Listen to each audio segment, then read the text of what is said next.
It's been recording.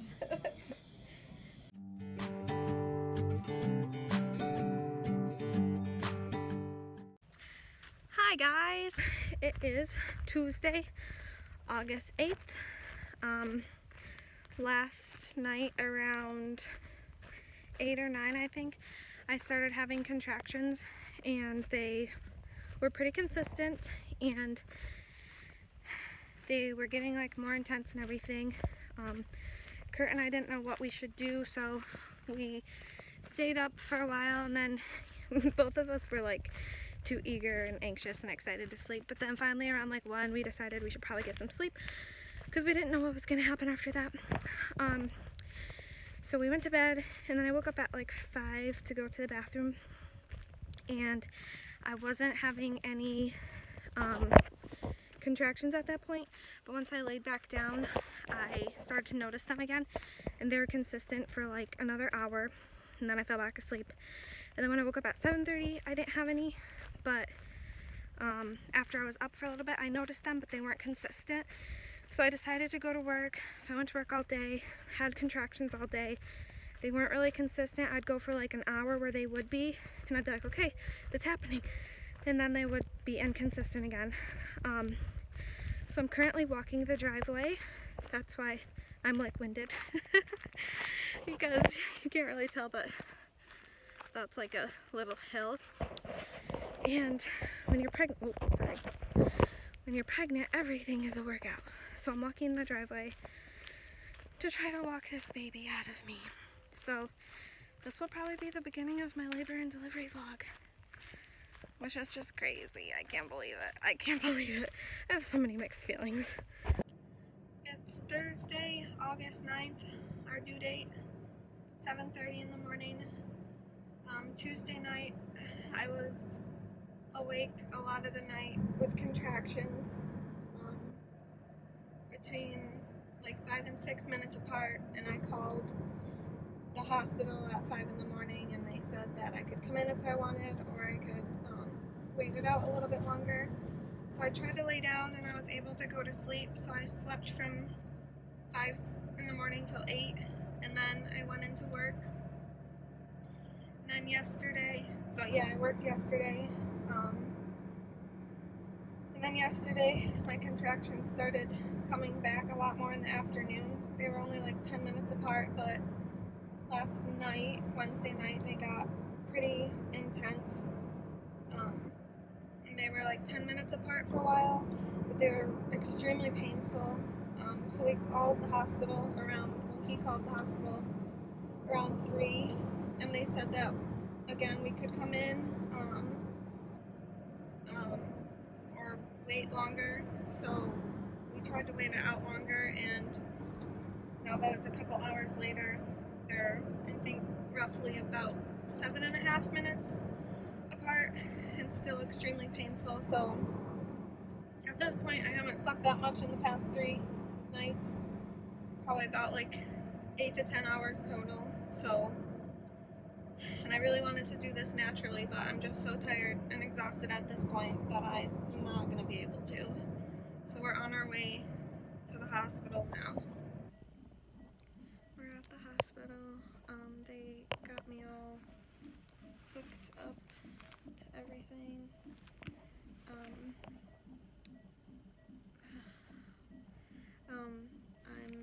just about 4 centimeters, thank God. I was so scared they were gonna tell me I was like at nothing and they would send me home. So they're just monitoring me for a little bit right now. Will you show them the paper thingies? Hey. Did you hear that? Those were kicking.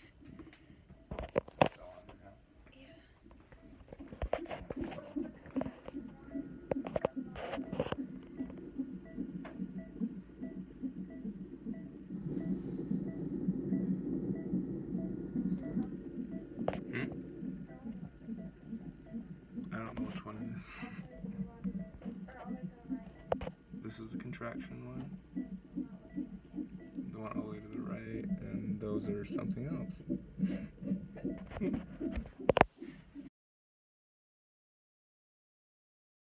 I went from from a 4 to a 7 in like 2 hours. No. I got my IV all set up so they can come in and give the epidural. And then it's just waiting. So they gave me my epidural and I was instantly happier. And I'm really glad I got it. Babe's heart rate dropped a little bit at one point, so I used the peanut ball for a little. And then they decided to break my water to make sure there wasn't meconium, and it was fine.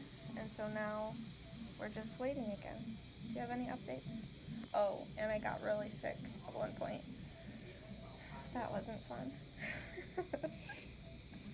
But ever since I got the epidural, I've been very content and happy. And we both were able to nap a little bit. Okay, you're ruining it. Stop. So I don't remember if I said before I moved to a 9. And now I'm close to 10, but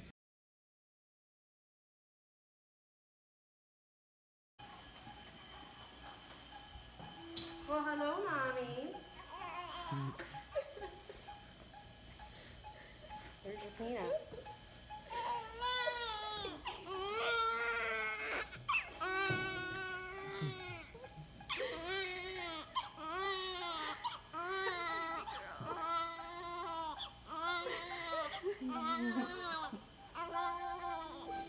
What's she look like, Mommy? I don't know. There.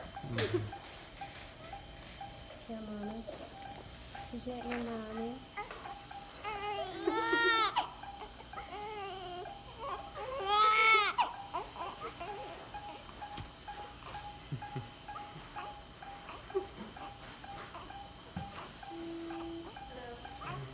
Can you see her okay?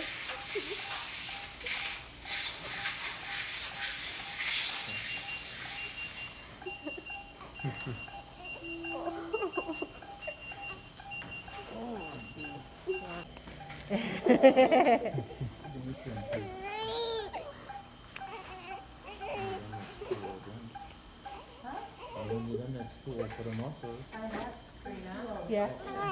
Okay.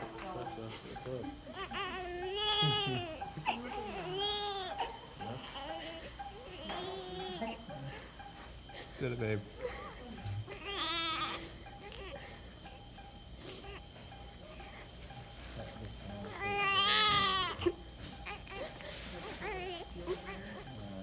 I think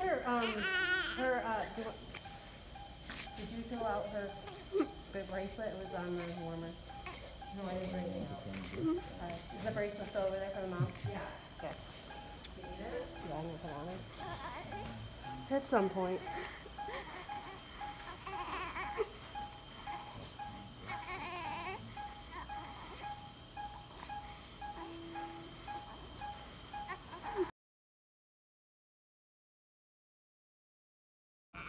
I know that's terrible, isn't it?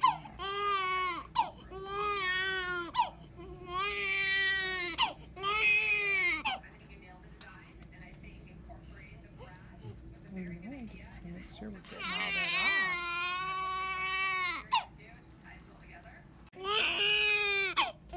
Say hi to everybody.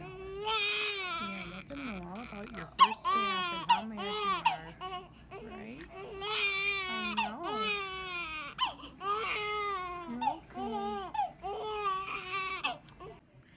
Anyway, as I was saying, I was stuck at a 9 for a while.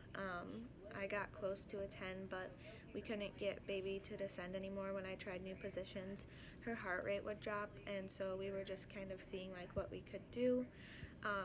Then after a little bit, the doctor came in and said that since she's not descending anymore and every time we try her heart rate drops, we were gonna have to do a C-section, which I was really upset about. I really didn't, like, that was my last resort. I really didn't want to have to do that, but it was gonna be, you know, what she needed, so we went for a C-section. I don't think I was necessarily like scared for the C-section, I guess at first anyways. You were. I was what? You were scared. I chopping you open and pulling your insides out. Well, I'm not saying rightfully so. I'm just saying you were. Okay, I think But you did good. You did good, kid. You done good. I think at first I was more just like upset and disappointed because at least at the hospital I came to, they won't let you VBAC for your next pregnancy. They'll automatically make you go for a C-section, and like I like if we have more kids, which I'm sure we will, I don't want to go to a different hospital. I said if we have more kids, which I'm sure we will. What? Just kidding. I was gonna say, you want more kids? Good? How many more? 7? I don't think so. But yeah, it's just disappointing knowing if you know, that since I already had a C-section here, if I want to come here again next time I'm pregnant, like it would most likely have to be a C-section unless they get privileges to VBAC, which they said they're working on, but who knows like how long that could be. So I had my C-section. It's the weirdest feeling. It's really weird, but Kurt watched the whole thing. Was it weird watching? No. The only part that was kind of like a little bit disturbing was when they were like wrenching on the sides of your stomach to like open up the cavity. That's disgusting. Yeah. I would never be able to watch them do that to you. I'd probably like pass out. That was the only thing, but the rest of it was just, I don't know. And he said they had a nurse on either side of him, like in case, like if he was watching and he couldn't tolerate it, just so he didn't like go fight the doctors. It's not like they said that. Well, that's what it's for, They said that though. in the birthing classes, though, that they do that because of past instances Where dads can't handle seeing that and they freak out. Which, yeah. So the overall process went well. He watched everything and he told me when she was out and everything, but of course I was panicking because he said she was out but she wasn't making any noise, and he kept just saying she's fine, she's fine. But I'm like freaking out, I can't see anything. It turns out the cord was wrapped around her neck and then also around her body. Was it around her belly and belly chest area? like she was wearing like a shoulder strap, pretty much. So it was around her neck and then also around her shoulder area, I guess. Every time, you know, she would try to descend or I would have a contraction, it was basically just like getting tighter and tighter around her. So that's why her heart rate would drop, and why the doctors, they assumed like the cord was getting pinched or it was around her. So that's why they said we should really get the C-section. So it ended up being worth it, but it was scary, I guess. And it was just really weird for me. I lost a lot of blood and my blood pressure dropped, so I think since that happened so quickly I got sick. So that wasn't fun for me.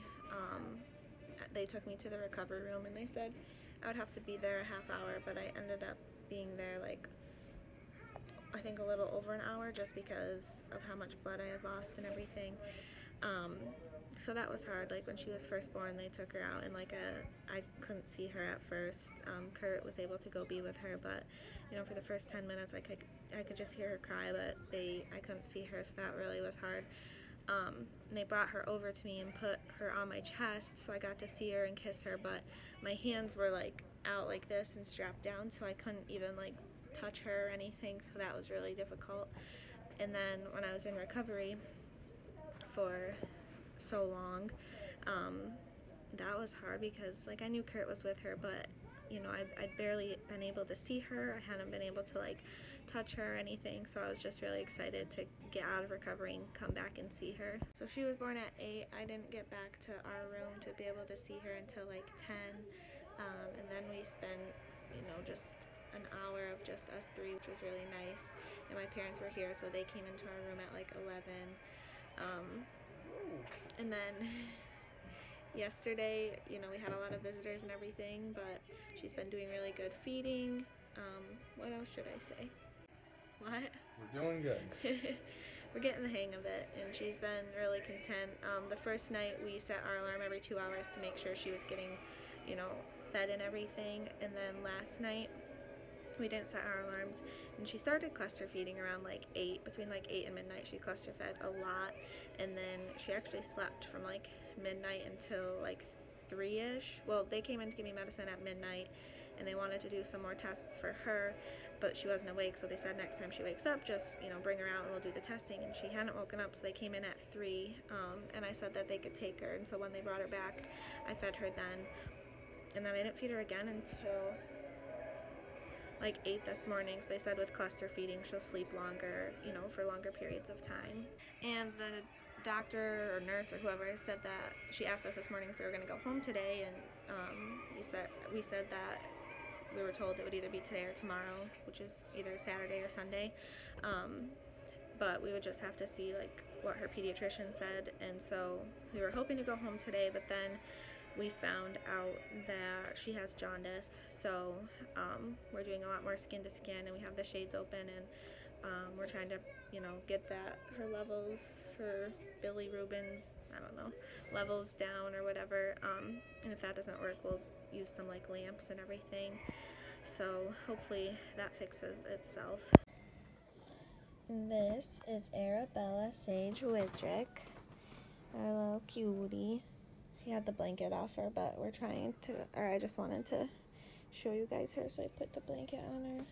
But we're trying to get rid of her jaundice, and I think she's ready to eat some more. So we will keep you guys updated on her. Got some lunch, chicken tenders and french fries, and some maybe salad, a banana berry smoothie, and some cranberry juice. And Dad's got Babe. We can hear her over there talking or something. I'm technically discharged, so now we're just waiting. She had to get one more lab work done for the jaundice to see if it's at a better level. Her, I don't remember what it's called, what's it called? I don't remember. Bilirubin or something? Bilirubin, yeah. Yeah, it does make sure it's at a better level now. So they came and got her a little bit ago around 3 o'clock to do some blood work, and we're just waiting on the results for that, and hopefully we can go home then. It's shortly after 4 on Saturday, August 11th, so 2 days after we were admitted, and we're discharged, so we're getting ready to go home. Kurt just went and got the car, and we'll be on our way home very soon. Look at her cheeks are so chubby. It's pushing up her little cheeks. She looks so tiny in there. She does. She's getting sleepy. You ready to go home and see your room and your house and your doggy? She's like, I want to sleep. Look at this adorable little babe. Oops, it's kind of shaky. She's just snoozing. She likes her car seat.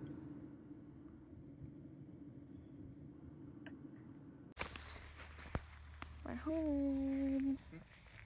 I was just saying we're home.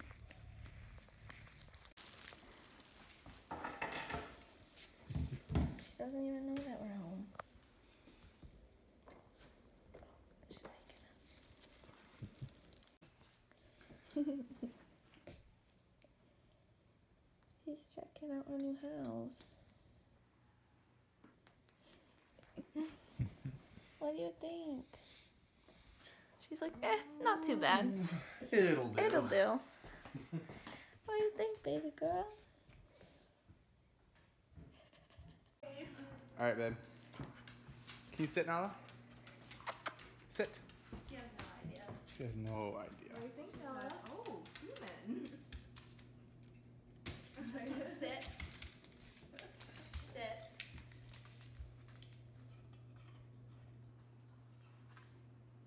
Who is that? Let me get closer. Who is that, Nala? Aww. She wants to give kisses so bad. Oh, how's her butt smell? Yeah, you gotta get that. I'll figure it out. What do you think? Aww.